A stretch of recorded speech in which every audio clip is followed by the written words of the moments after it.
Pak Gop, langsung aja Pak Gop yang terkait dengan ancaman pembunuhan. Iya, kalau saya sih sudah sejak saya jadi bupati udah terbiasa ya diancam dibunuh, diancam diculik, diancam apapun, dan itu kan bagian dari dinamika resiko seorang pemimpin. Kalau pemimpinnya banyak melakukan langkah-langkah yang dianggap merugikan beberapa pihak, ya pasti ada orang yang tidak suka, dan orang tidak suka itu bisa jadi ada dua, satu serius, kedua iseng. Tetapi dalam problem seperti ini kan kita tidak bisa dianggap terlalu serius, juga tidak bisa dianggap terlalu iseng. Ya nanti saya mau kaji lah apa yang harus saya lakukan terhadap ancaman-ancaman seperti ini. Apakah harus lapor atau tidak dilaporkan? Nanti saya lihat, saya pelajari dulu untung dan ruginya langkah-langkah yang saya lakukan. Ada pengamanan lebih ketat apa untuk? Enggak lah, saya biasa aja. Saya mempercayakan diri bahwa rakyat Jawa Barat melindungi saya, dan saya mempercayakan diri juga ajudan atau tim pengamanan dari Polda Jabar yang selama ini nempel di saya sudah relatif cukup. Ini laporan, ada laporan Pak Polda Jabar Pak? Ya nanti kita pelajari dalam 2 hari ini, saya pelajari perlu lapor atau tidak. Pak, apakah dengan adanya ancaman ini akan mempengaruhi aktivitas? Enggak lah, saya terus. Buktinya kemarin saya datangin ke Kampung Preman, ke Depok. Artinya saya tuh nggak akan terpengaruh oleh ancaman siapapun. Saya akan terus tegak lurus, bekerja, kemudian menurunkan atau bila perlu Jawa Barat zero premanisme, kemudian terus bekerja membenahi lingkungan, bekerja menutup tambang-tambang ilegal, dan bekerja untuk mengevaluasi berbagai perizinan yang merugikan lingkungan di Jawa Barat. Kalau kewaspadaan diri sendiri gimana Pak? Ada BJD Subang Pak katanya diganggu. Enggak, itu berita lama Pak. Jadi itu berita lama, bukan berita baru. Jadi itu kan berita kunjungan Pak Edi Pramono ya ke Cina, kemudian di sana ada yang menyampaikan. Cek saja sekarang sudah sangat aman. Enggak, itu cerita lama. Cerita yang disampaikan itu adalah cerita lama sebelum berbagai penanganan dilakukan di Kabupaten Subang yang saya lakukan dengan jajaran Polda, kemudian Polres Subang. Kasal Sersenya keren banget loh di Subang sekarang. Dicek deh, nggak ada lagi itu premanisme sekarang di sana. Yang jualin aku aja udah hampir nggak ada sekarang. Nggak ada, itu cerita lama aja. Makanya yang diperlukan oleh kita itu tindakan. Jadi kalau ada problem, ambil tindakan. Ada problem, ambil tindakan. Progres BI ini berjalan dengan baik. Terus kemudian exit tolnya sudah keluar izin dari menteri. Ya tinggal BYD-nya aja untuk terus mewujudkan. Nah, tinggal ada beberapa wilayah yang pembebasan tanahnya masih terkendala. Sebenarnya problem di Subang itu bukan di premanisme. Problem di Subang itu adalah di percaloan tanah. Bukan di premanisme, yaitu bahwa ada beberapa pihak yang menguasai tanah, yang mungkin sudah di DP dulu sama pemiliknya, kemudian dia menawarkan harga yang sangat tinggi. Ada katanya sih, saya nggak tahu dengar langsung ya, ada yang nawarin 20 juta per meter, ada 10 juta per meter, ada 5 juta per meter, dan itu akan segera saya fasilitasi. Saya akan pertemukan antara pihak ini yang melakukan pembebasan tanah atas nama perusahaan dan kemudian warga. Mungkin minggu depan sudah kelar. Apa terkait tunggakan pajak Pak kendaraan? Loh, itu bukan tunggakan pajak, jadi ceritanya begini. Mobil itu kan atas nama orang lain, ya kan, yang domisilinya di Jakarta. Kemudian saya itu selalu punya komitmen bahwa harus nomornya harus nomor Jawa Barat. Makanya saya tanya, kalau dipindahin nomor Jawa Barat bisa enggak? Bisa Pak, harus prosesnya mutasi kan.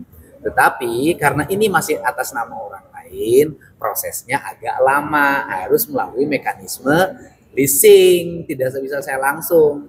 Berapa sih jumlah biaya segala macam lah, lumayan tuh, agak lumayan, udah hampir 70 juta itu. Pajak, kemudian cabut berkas segala macam, saya nggak tahu banyak istilahnya. Dan itu sudah saya bayar, gitu loh. Cuman mutasinya belum bisa dilakukan. Mungkin ya seminggu atau 2 minggu ke depan. Karena saya tidak pernah mau menggunakan kekuasaan ini untuk urusan pribadi, maka saya tuh tidak cerita sama siapapun, sehingga kemarin PLT Bapenda Jabar telepon saya, Pak kenapa nggak minta bantuan? Ini kan urusan pribadi, bukan urusan pemerintah, gitu loh. Udah deh Pak, saya teleponin, tapi saya bilang jangan dikurangin biayanya saya harus tetap bayar sebagaimana kewajiban saya karena saya sudah bayar. Gitu. Masalah kebijakan kita. Jadi nggak ada persoalan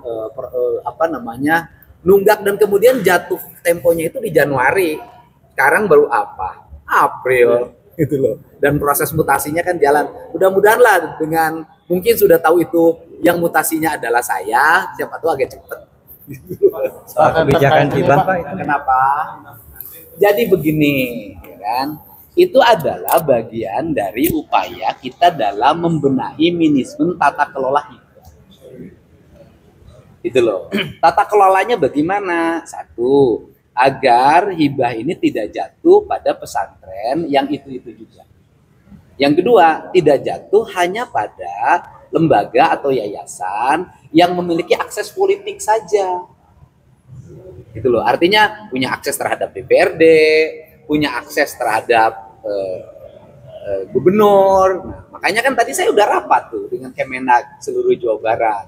Ke depan kita akan mengarahkan pada distribusi rasa keadilan. Kita akan mulai fokus membangunkan madrasah-madrasah, sanawiyah-sanawiyah yang mereka tidak lagi punya akses terhadap kekuasaan dan terhadap politik. Jadi pertimbangannya nanti pembangunan sarana dan prasarana pendidikan yang di bawah Kemenak itu pertimbangannya nanti pertimbangan teknis dan pertimbangan kebutuhan, bukan pertimbangan politis. Karena selama ini bantuan-bantuan yang disalurkan kepada yayasan-yayasan pendidikan di bawah Kemenak itu selalu pertimbangannya politik. Anda kalau dibuka itu mah jadi rame malah.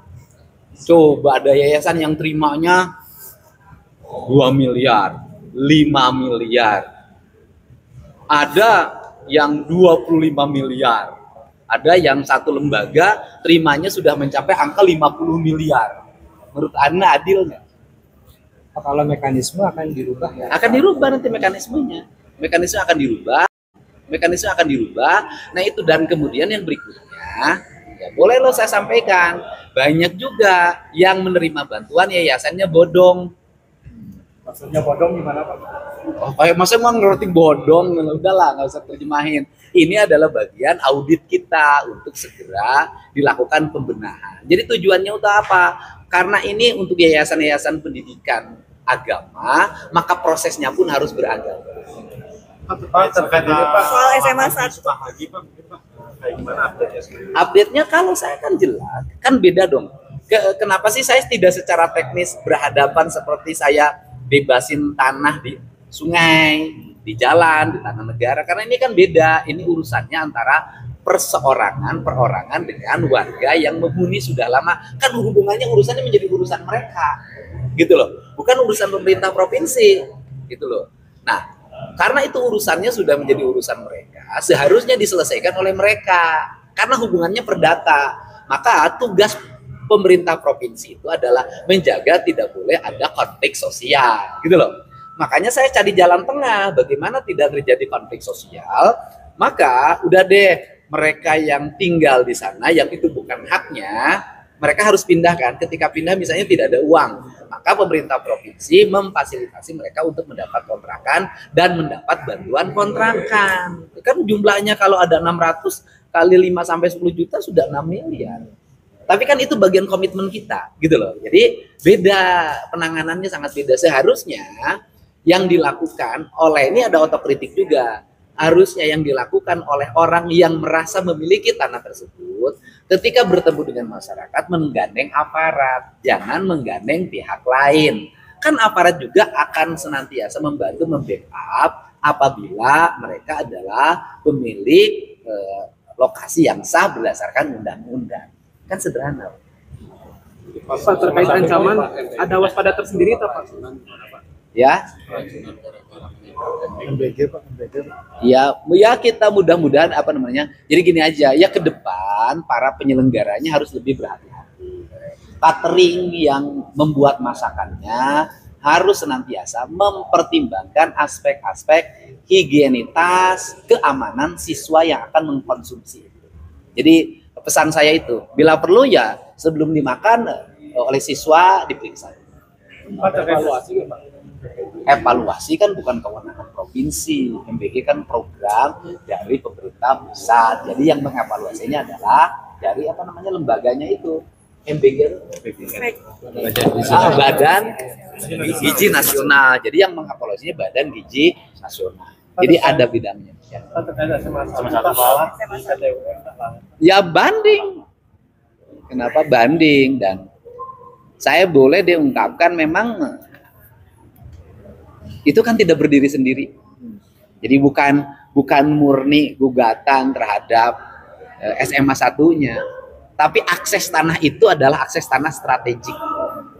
Karena itu akses tanah strategik di Dago, pasti banyak pihak yang punya kepentingan terhadap tanah itu. Gitu. Jadi bukan murni gugatan PT UN itu bukan. Nah, pertanyaannya adalah kita kan hanya kalau pemerintah kan hanya mengandalkan rasa adil yang akan diberikan oleh hakim PT UN. Hanya itu adalah pemerintah. Karena pemerintah tidak punya akses ekonomi untuk mempengaruhi, tidak punya akses politik untuk mempengaruhi posisi pemerintah. Makanya rata-rata kenapa pemerintah itu selalu kalah dalam sengketa? Karena pengacaranya terbatas. Gitu loh. Kita kan paham kan pengacaranya terbatas dan pemerintah tidak mungkin melakukan hal yang melanggar undang-undang ketika bersengketa. Kalau status tanahnya sendiri, pemilikannya itu pemerintah atau PLN? Status tanahnya kan peninggalan. Status tanahnya tanah negara Republik Indonesia yang dulu dikuasai oleh kolonial. Gitu. Itu status tanah. Karena pemerintah tidak punya akses ekonomi untuk mempengaruhi, tidak punya akses politik untuk mempengaruhi posisi pemerintah. Makanya rata-rata kenapa pemerintah itu selalu kalah dalam sengketa? Karena pengacaranya terbatas. Gitu loh. Kita kan paham kan pengacaranya terbatas dan pemerintah tidak mungkin melakukan hal yang melanggar undang-undang ketika bersengketa. Kalau status tanahnya sendiri, pemilikannya itu pemerintah atau PLN? Status tanahnya kan peninggalan. Status tanahnya tanah negara Republik Indonesia yang dulu dikuasai oleh kolonial. Gitu. Itu status tanahnya. Tanah negara. Ada instruksi untuk mengamankan aset-aset yang lain itu apa khawatir? Ya setelah ini kita akan mengidentifikasi seluruh aset, kita verifikasi dan kelemahan dari pemerintah dimanapun kan tanah-tanahnya nggak perlu disertifikasi. Lambat. Kenapa? Biayanya dianggap terlalu mahal. Kalau menurut saya biaya membuat sertifikat pengamanan aset mahal nggak apa-apa karena asetnya jauh lebih mahal. Ya ini koreksi terhadap yang lalu yang sering terjadi bukan hanya di sini loh, kabupaten kota juga rata-rata sama. Institusi di kementerian juga aset-asetnya banyak yang belum terdata dengan baik, pada jumlah asetnya banyak. Dan nanti ke bidang aset pemerintah Provinsi Jawa Barat saya minta membuat anggaran yang cukup untuk segera memproses seluruh asetnya dengan baik, kemudian disertifikasi. Satu lagi Pak, reaktivasi jalur kereta kan anggarannya 15 triliun. Ya, itu kan gini, kan kita punya mimpi nih tentang reaktivasi. Nilai pembiayaannya 20 triliun. Nah, kemudian dari nilai pembayaran 20 triliun ini akan dilakukan sekarang apa ke depan? Ya minimal kan kita sudah punya mimpi.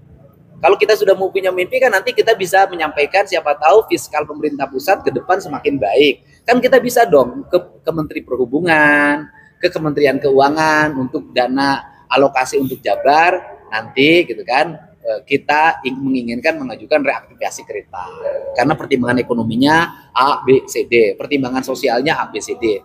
Tetapi kan minimal bahwa kita sudah punya cita-cita untuk melakukan reaktivasi. Nah dari seluruh cita-cita itu yang paling mungkin dan realistis adalah yang jalur Banjar Pangandaran. Itu yang ya. Oke.